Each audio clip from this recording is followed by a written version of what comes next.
تبھی یہ جو دعا ہے نا لا حول ولا قوت الا باللہ، یہ ہمیں کیوں مانگنے کا حکم ہے؟ لا حول کا مطلب گناہ سے بچنے کی طاقت، ولا قوت اور نیکی کرنے کی طاقت، الا باللہ وہ نہیں ہے مگر اللہ کی مدد کے ساتھ۔ تو یہ بھی جذبہ ہمیں سکھایا گیا ہے پیغمبروں کی تعلیمات میں کہ ہم اللہ سے توفیق مانگا کریں، اور توفیق مانگ کے اللہ پہ چھوڑ نہ دیں کہ بس اللہ ہی جو کچھ کرے گا، کرنا وہ خود سے محنت کرنی ہے لیکن نسبت اللہ کی طرف کرنی ہے۔ اور ایک اہم بات یہ پتہ چلتی ہے کہ یوسف علیہ السلام پر کتنا دباؤ تھا، کتنا دباؤ، کہ زنا نہ کرنے کی صورت میں بدنامی کا خطرہ، جیل جانے کا خطرہ، اس زمانے کے جیل بڑے خطرناک تھے، اور کرنے کی صورت میں خواہش بھی پوری ہوگی، اور جو ایک انسان کی نیچر ہے، جو مرد کی ایک نیچر ہے، اور عزت بھی ملے گی۔ یعنی زنا کی زنا کرانے والی تمام محرکات موجود تھے، اور زنا سے روکنے والے ایک محرک بھی موجود نہیں تھا۔ اتنی سختی کے باوجود بھی یوسف علیہ السلام کیا کہہ رہے ہیں؟ اللہ مجھے جیل زیادہ محبوب ہے اس گناہ سے جس کی طرف یہ عورتیں مجھے دعوت دے رہی۔ تو اس سے ہم جیسے لوگوں کو عبرت حاصل کرنی چاہیے کہ آج بات بات پہ بد نظری اور گناہ کو ہم اپنے لیے کتنے آرام سے حلال سمجھ لیتے ہیں، اور اپنے آپ کو کیا کہتے ہیں؟ مجبور ہیں۔ کتنے لوگ سودی بینکوں میں مینیجر بنے ہوئے ہیں، لاکھوں روپے ان کی تنخواہیں ہیں، ان سے جب کہا جاتا ہے کہ یہ حرام ہے تو کیا کہتے ہیں؟ بھائی یہ مجبور ہیں، اس غربت اور مہنگائی میں ہمارا گزارا نہیں ہوتا۔ کتنے لوگ ہیں جو بد نظری کرتے ہیں، ان کو جب سمجھایا جائے بھئی یہ حرام ہے، اللہ نے نظر جھکانے کا حکم دیا، وہ کہتے ہیں یار ہم مجبور ہیں، ہم سے برداشت ہی نہیں ہوتا۔ تو ہر گناہ کو ہم نے حلال کر لیا ہے اپنے لیے، چھوٹی چھوٹی مجبوریاں پیش کر کے۔ مکس گیدرنگ ہے، ناچ گانا ہے شادی میں، جب منع کیا جاتا ہے بھائی شادی میں مت جاؤ، یہ ناجائز ہے، لوگ کیا کہتے ہیں؟ یار ہم مجبور ہیں، رشتہ دار ہم سے ناراض ہو جائیں گے، مسائل کھڑے ہو جائیں گے ہمارے لیے۔ تو آج ہم نے معمولی آزار کو، معمولی چھوٹی چھوٹی باتوں کو اتنا بڑا بنا لیا ہے، جیسے قرآن میں آتا ہے نا وَمِنَ النَّاسِ، لوگوں میں بعض ایسے ہیں، سورہ عنکبوت میں ہے کہ جو اللہ پر ایمان لے کر آتے ہیں اور جعل فتنۃ الناس کعذاب اللہ، اور جب ایمان اور عمل صالح پر ان کو تھوڑی سی آزمائش آتی ہے تو وہ اس کو اللہ کا عذاب سمجھنے لگتے ہیں، چھوٹی سی بات کو بھی رائی کا پہاڑ بنا دیتے ہیں۔ تو اس لیے ہمیں یوسف علیہ السلام کے اس واقعے سے سبق حاصل کرنا چاہیے کہ یہ ہمارے آزار عند اللہ مقبول نہیں ہے۔ یوسف علیہ السلام سے زیادہ کوئی اس وقت معذور نہیں تھا کہ جب عزت جانے کا بھی خطرہ اور جیل جانے کا خطرہ اور ذہنی دباؤ اتنا اور بھرپور جوانی ہے، اور پیغمبروں میں جو اللہ نے قوت رکھی ہوتی ہے وہ والی قوت ہے، ان تمام باتوں کے بارے میں اس کے سب کے باوجود وہ کہتے ہیں اللہ مجھے جیل زیادہ محبوب ہے۔ یہی ہمارا بھی جذبہ ہونا چاہیے، اور جب ہمارا گناہ سے بچنے کا یہ والا جذبہ ہوگا تو پھر حدیث میں آتا ہے، رسول اللہ صلی اللہ علیہ وسلم نے فرمایا ذاق طعم الایمان من رضی باللہ ربا وبالاسلام دینا وبمحمد صلی اللہ علیہ وسلم نبیا، وہ شخص ایمان کی مٹھاس چکھ لے گا جو اس پر راضی ہو گیا کہ میرا رب اللہ ہے، میرے پیغمبر محمد صلی اللہ علیہ وسلم ہے، اور میرا مذہب اسلام ہے۔ اس پہ ڈٹ جائے بس وہ کہ اب میں جو اسلام کے حکام ہے اس سے آگے پیچھے نہیں ہوں گا۔ تو آپ نے فرمایا اس کو دنیا میں اسلام کی مٹھاس محسوس ہوگی، اور جو بیچ میں لٹکا ہوا زندگی گزارتا ہے کبھی ادھر کبھی ادھر، اس کو اسلام کی مٹھاس محسوس نہیں ہوتی۔ تو یوسف علیہ السلام کے اس گناہ سے بچنے کے اس جذبے میں ہمارے لیے بھی بہت زیادہ عبرت کا سامان ہے۔ ہمارے لیے جو آزار، ہم جن عذروں کی، لڑکیاں شرعی پردہ نہیں کرتی کہ والدین ناراض ہو جائیں گے اور سسرال ناراض ہو جائے گا یا شادی میں مشکلات کھڑی ہو جائیں گی، تو یہ کوئی عذر نہیں ہے۔ اللہ کا حکم سب سے پہلے، جیسے کہ یوسف علیہ السلام نے اس پر عمل کیا۔ چوتھی بات ہمیں یہ پتہ چلتی ہے کہ یوسف علیہ السلام گناہ سے بچنے کے لیے اپنی ذات پر اعتماد نہیں کر رہے، محض گناہ سے بچنے کی کوشش تو اتنی ہے کہ جیسے دروازوں کی طرف بھاگنا شروع کر دیا، اور یہاں بھی جب دباؤ ڈالا جا رہا ہے بچ رہے ہیں، لیکن دعائیں اللہ سے مانگ رہے ہیں، توفیق اللہ سے مانگ رہے ہیں تاکہ دل میں کبر پیدا نہ ہو۔ اور کیا کہہ رہے ہیں کہ اے اللہ جیل مجھے زیادہ محبوب ہے اس گناہ سے جس کی طرف مجھے دعوت دے رہی ہیں۔ وَإِلَّا تَصْرِفْ عَنِّي كَيْدَهُنَّ، اگر تو ان کی تدبیر کو مجھ سے دور نہیں کر دے گا تو میں ان کی طرف مائل ہو جاؤں گا۔ تو یوسف علیہ السلام اپنے بارے میں گویا عاجزی کا اظہار کر رہے ہیں کہ گویا میرے لیے مجھ میں تو گناہ سے بچنے کی طاقت نہیں ہے، حالانکہ پوری کوشش کر رہے ہیں بچنے کی، لیکن اعتراف کیا کر رہے ہیں؟ مجھ میں طاقت نہیں ہے، اللہ تو مجھے توفیق دے گا تو میں بچ سکتا ہوں، ورنہ میں نہیں بچ سکتا۔ آج کیا ہو رہا ہے؟ آج نہ تو اللہ سے دعا مانگتے ہیں اور اپنے بارے میں یہ فرض کر کے بیٹھے ہوئے ہیں کہ میں تو بہت پاورفل ہوں، اور پھر گناہ سے بچنے کے اسباب بھی اختیار نہیں کر رہے ہوتے۔ یہ شریعت کا مزاج ہے کہ آپ گناہ سے بچنے کے لیے اپنی پوری طاقت استعمال کر لیں، اور جو فرائض واجبات ہیں اس کو پورا کرنے کے لیے پورے کانفیڈنس کے ساتھ پوری طاقت استعمال کریں، تمام اسباب اختیار کریں، لیکن نظر آپ اللہ پہ رکھیں، اللہ میرے بس میں جو تھا میں نے کیا، لیکن اگر تیری توفیق شامل حال نہیں ہوگی تو میں تو نالائق ہوں، میں تو کمزور ہوں، تبھی یہ جو دعا ہے نا لا حول ولا قوت الا باللہ، یہ ہمیں کیوں مانگنے کا حکم ہے؟ لا حول کا مطلب گناہ سے بچنے کی طاقت، ولا قوت اور نیکی کرنے کی طاقت، الا باللہ وہ نہیں ہے مگر اللہ کی مدد کے ساتھ۔ تو یہ بھی جذبہ ہمیں سکھایا گیا ہے پیغمبروں کی تعلیمات میں کہ ہم اللہ سے توفیق مانگا کریں، اور توفیق مانگ کے اللہ پہ چھوڑ نہ دیں کہ بس اللہ ہی جو کچھ کرے گا، کرنا وہ خود سے محنت کرنی ہے لیکن نسبت اللہ کی طرف کرنی ہے۔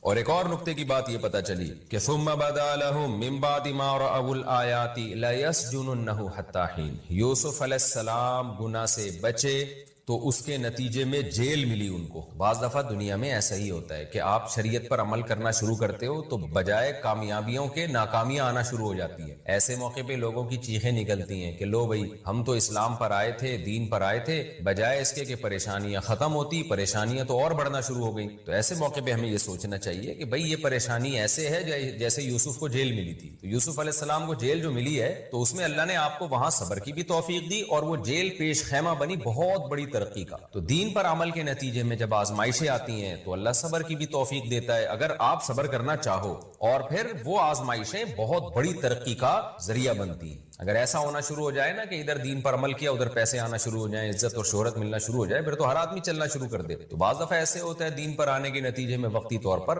آزمائشیں آتی ہیں، تو ایسے موقع پہ یہ کہنا کہ یہ دیکھو اللہ تعالیٰ سے شکایتیں شروع کر دینا، یہ نیک لوگوں کا کام نہیں ہوتا۔ اور دوسری بات یہ بھی ہمیشہ ایسا نہیں ہوتا، بعض دفعہ آپ دین پہ چلنا شروع ہوتے ہو تو پھر کوئی آزمائش نہیں آتی بلکہ پریشانیاں فوری ختم ہونا شروع ہو جاتی ہیں۔ یہ بھی اللہ تعالیٰ بعض لوگوں کے ساتھ کرتے ہیں کہ آپ نے دین پر عمل کرنا شروع کیا، اللہ نے ترقی اور فتوحات کے دروازے کھول دیے۔ اور بعض دفعہ یہ بھی ہوتا ہے کہ وقتی طور پر آزمائشیں بڑھ جاتی ہیں۔ تو ام عندهم الغیب فهم یکتبون، یہ آیت ہے جس پر آج میں نے درس دینا تھا، وقت تھوڑا رہ گیا تو مختصر دیتا ہوں۔ قرآن کہہ رہے ام عندهم الغیب فهم یکتبون، کیا ان کے پاس غیب کا علم ہے جس کو یہ لکھ رہے ہیں؟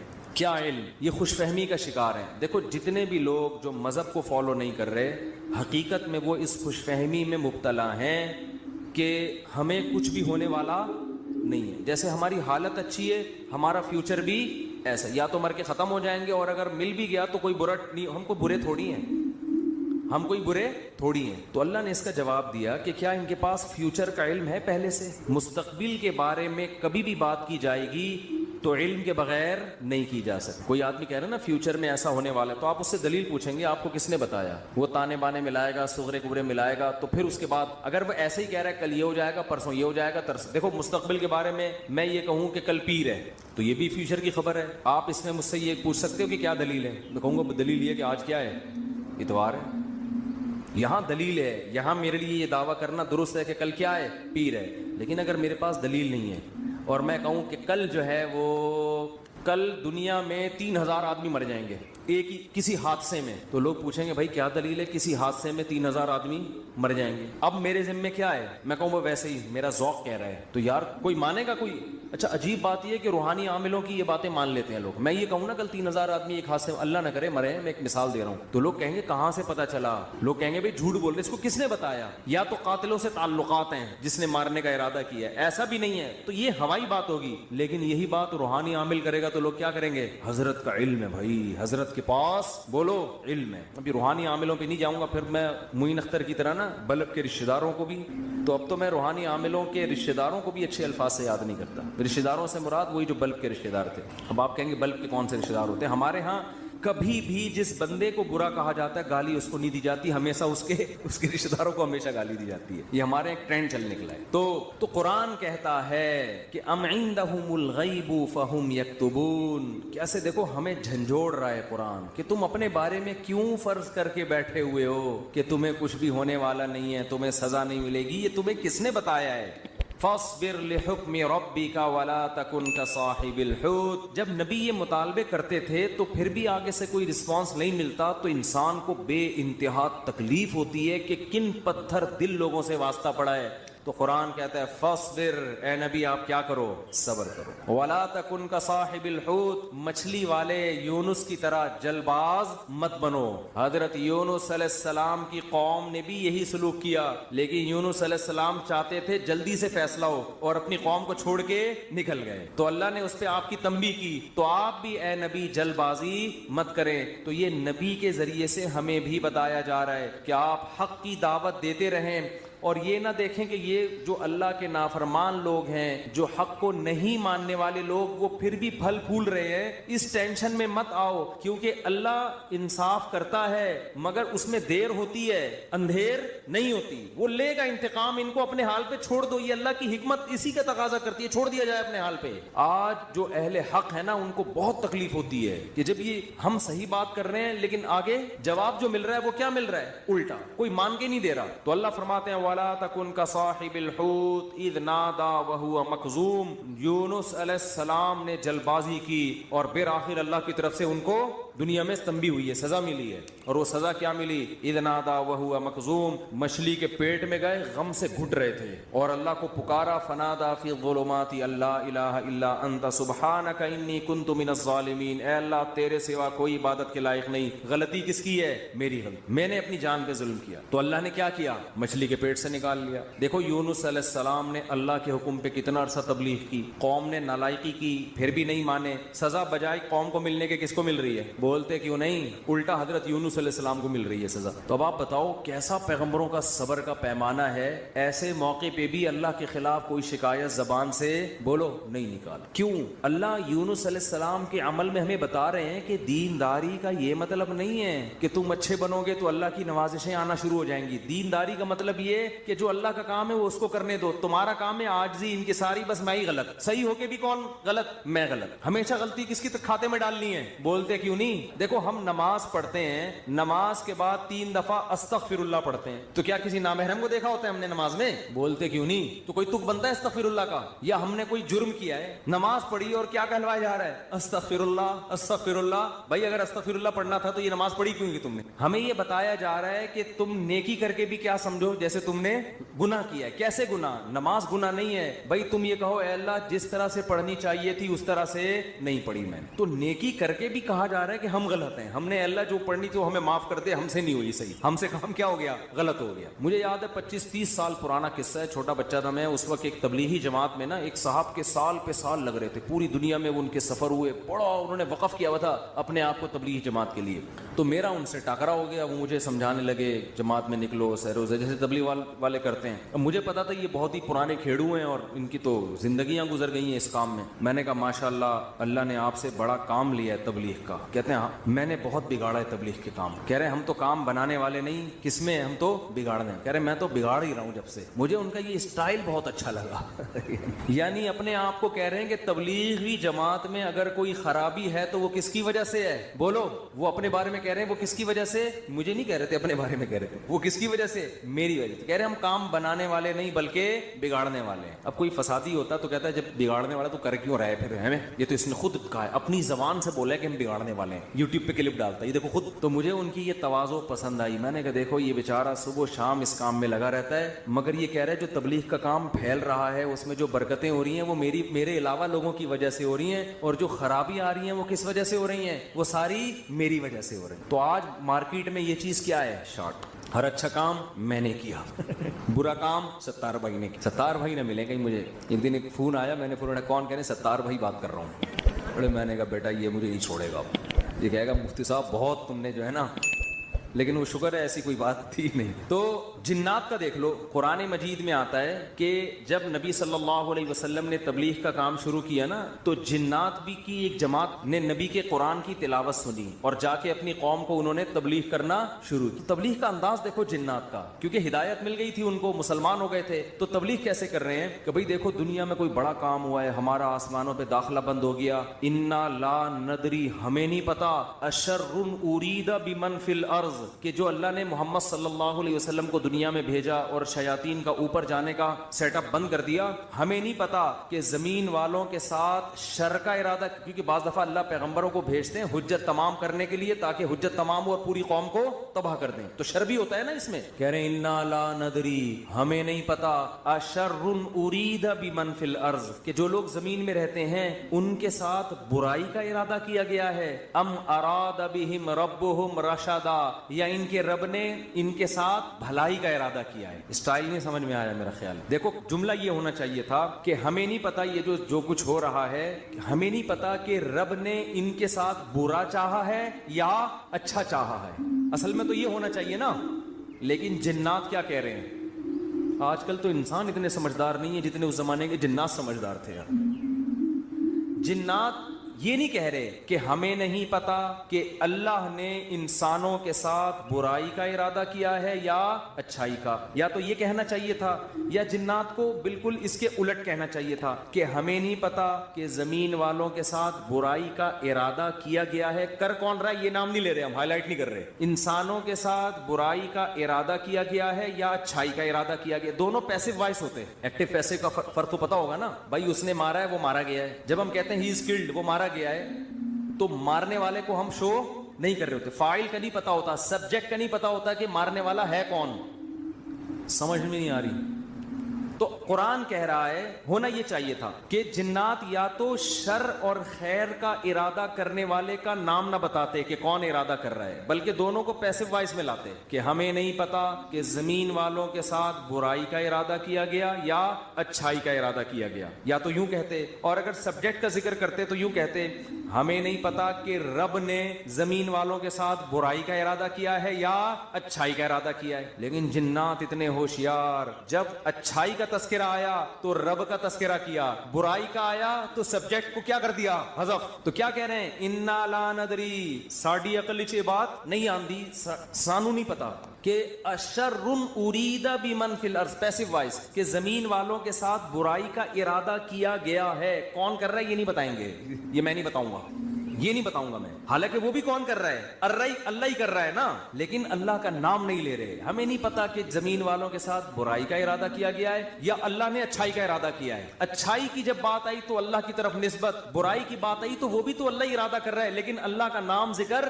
نہیں کر رہے. ادب کی وجہ سے کہ بھائی برائی اگر ہو رہی ہے تو اللہ تو کر تو رہا ہے, لیکن انسانوں کی حرکتوں کی وجہ سے ہو رہا ہے, تو گویا انسان خود ہی کر رہے ہیں اپنے ساتھ. یہ اللہ تو محض ایک خالق ہے, کر کون رہے ہیں, یہ خود ہی کم وقت کر رہے ہیں. اچھائی ہو رہی ہے تو پھر اللہ کر رہا ہے. یہ تمیز ہمیں کس سے سیکھنی چاہیے, جنات سے. کوشش نہ کریں کسی جن ون کو بھلا کے تمیز کے چکر میں ایسا نہ ہو کہ مارکیٹ سے بالکل شارٹ ہو جائیں.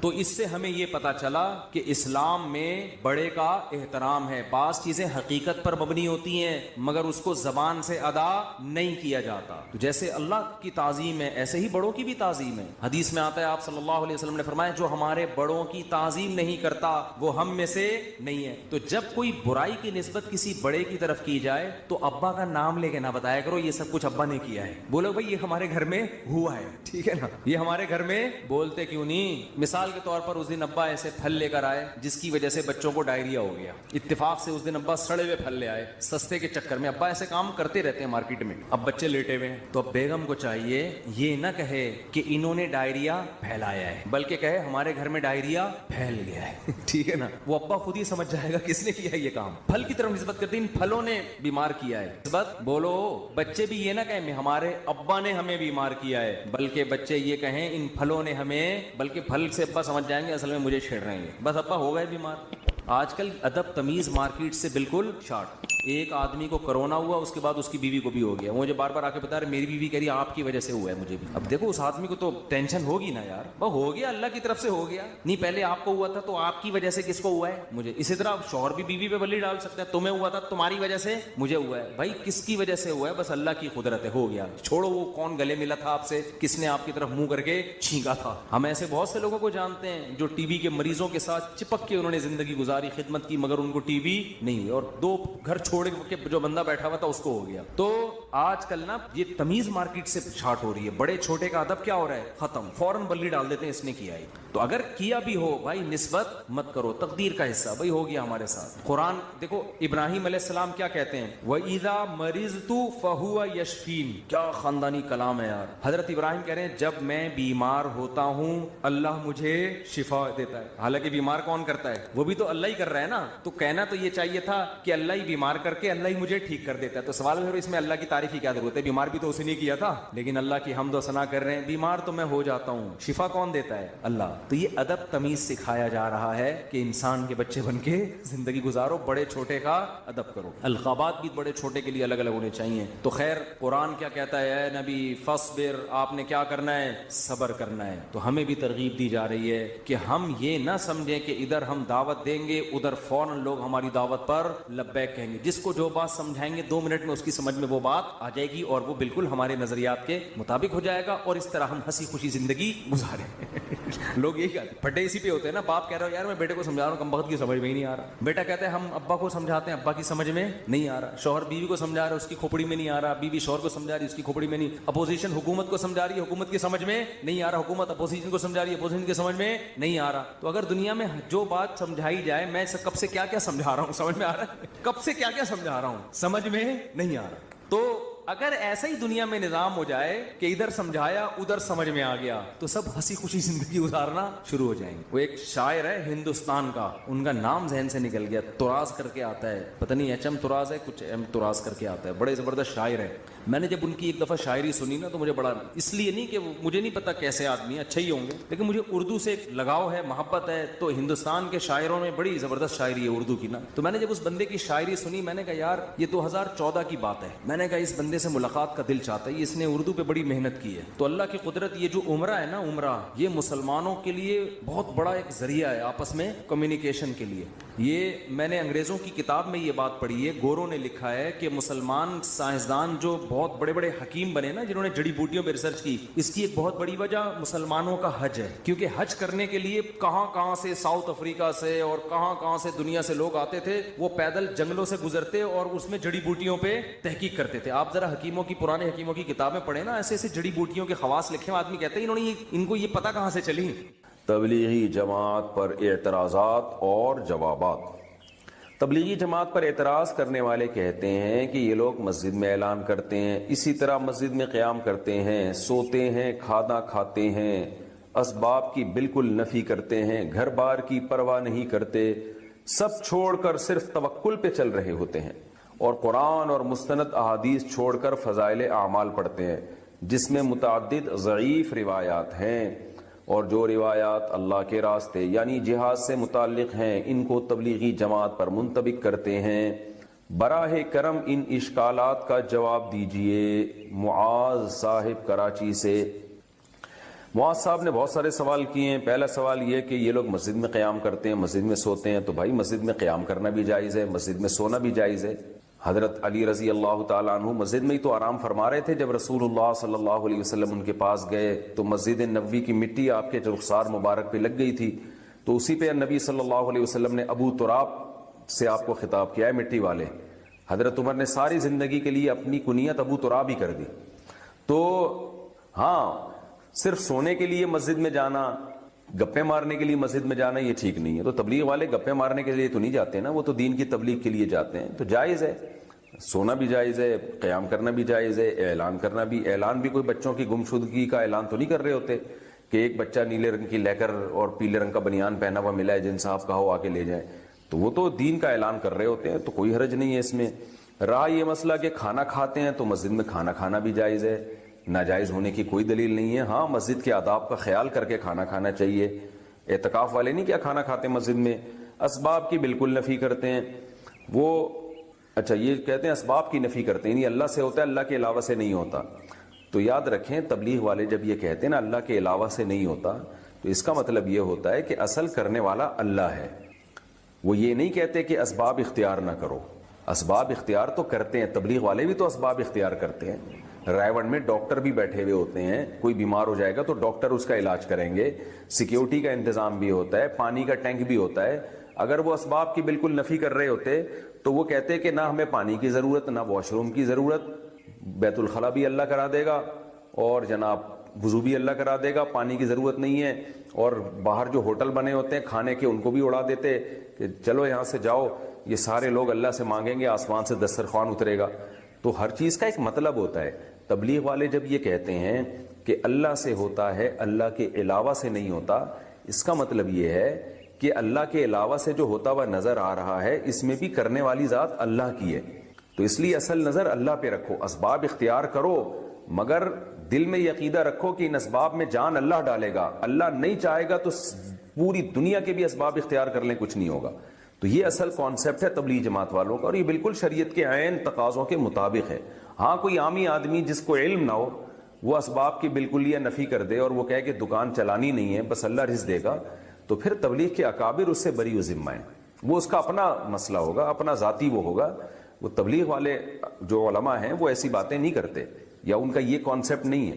تو اسباب سے ہونے کا مطلب کیا ہے کہ یعنی اسباب سے نہ ہونے کا مطلب یہی ہے کہ جیسے وہ ایک مثال بھی دیتے ہیں نا کہ آگ کا کام ہے جلانا، لیکن ابراہیم علیہ السلام کو آگ میں ڈالا گیا تو آگ نے نہیں جلایا. اس سے پتہ چلتا ہے جلاتا اصل تو اللہ ہے.